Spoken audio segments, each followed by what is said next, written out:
Time for another video update as my computer still is in the shop. It may be done by the time this video goes up, but who knows. I'm in another mysterious part of my house where I have traps and such set up, so I need to be really careful with how much I move around here. But if this video gets, let's say, 100,000 views, maybe I'll do a recording somewhere even spookier, like the crawl space, where I'm pretty sure there's something living down there, but who knows if we'll ever see it. But despite being in a spooky spot, this is going to be a relatively tame video. So I ask about if you guys want to see me do a quick little top list while I'm just wandering around my house waiting for my computer to get back here. So I want to talk about kind of my 5 least favorite game systems when it comes to just about any game that I play. And the first one should be an obvious one by anyone who's watched a lot of the stuff we do, and that is a durability system. I've never been a fan of durability when it comes to games that basically it isn't kind of like always on affair. So if you're in the middle of a fight and your gun runs out durability points, whatever, it just breaks and you're left just going like that, which is kind of hard to see because my hand kind of left the camera there. I don't mind durability when it is a decision making factor, such as you know that after you finish a level, match, whatever, that there's a 20% chance this gear will break, 50%, whatever. So stuff like the item durability that we see in eugenics, versus say something like item durability in a game like Breath of the Wild, Golden Wake, and so on and so forth. Now, another point that I'm not a fan of is when a game makes it very hard to kind of view information around it, particularly when it comes to mapping.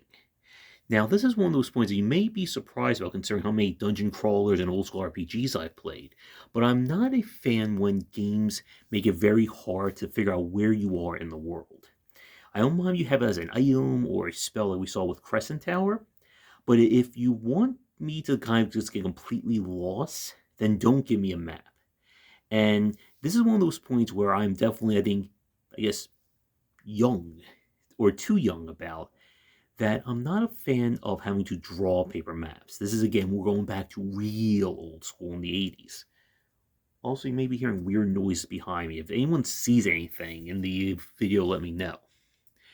Now, when it comes to action based games or reflex driven titles, another point that I've really grown to not enjoy is when games make it purposely hard or they obscure how you're able to see.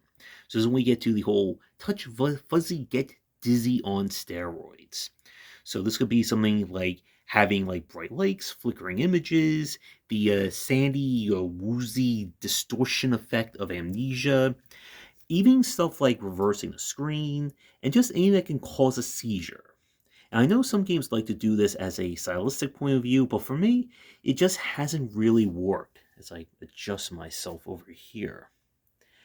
And another thing that I'm not a fan of, and this gets us to games, especially in the roguelike genre, or any game that's built around multiple runs, is when the design is meant to be purposely annoying at the start. So this is something that we see especially in roguelite design, where, oh no, you have to start a new run, here's your tiny little knife, or your pistol that barely shoots 2 feet out in front of you and does 1 point of damage to an enemy that has 20. The joy of games like Vampire Survivors, Bind of Isaac, Enter the Gungeon, and so on is that it's so easy to get a run off the ground. You're not going to be all powerful within the first minute, but you can at least kill enemies in a reasonable amount of time. Which this video is also going to get a little bit long here, considering I'm still ranting in my boiler room here. And one final point that I want to mention before I end things and get out of the spooky part of my house.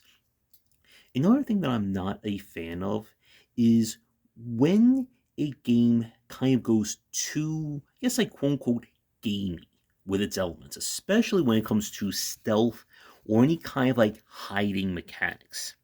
So this was something that really came to a head for me when I played Alien Isolation, when you're being chased by the Xenomorph. That on the highest difficulty, and I'm not even sure if it's on the lower ones as well, the kind of AI director that guides the Xenomorph around lets them know, okay, you're in this general area there, it just felt a little, I guess like it kind of ruined the mystique of being chased by this creature. And we did a play of this one. This was like a long time ago, where I got through an entire without the alien seeing me. I was so proud of myself.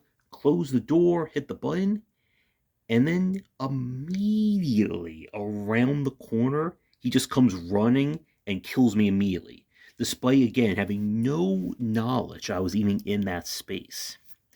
And when we look at games that again try to do interesting things with like stealth or detection, anything that kind of, I guess, lets you see the man behind the curtain in a manner of respect, kind of frustrates me.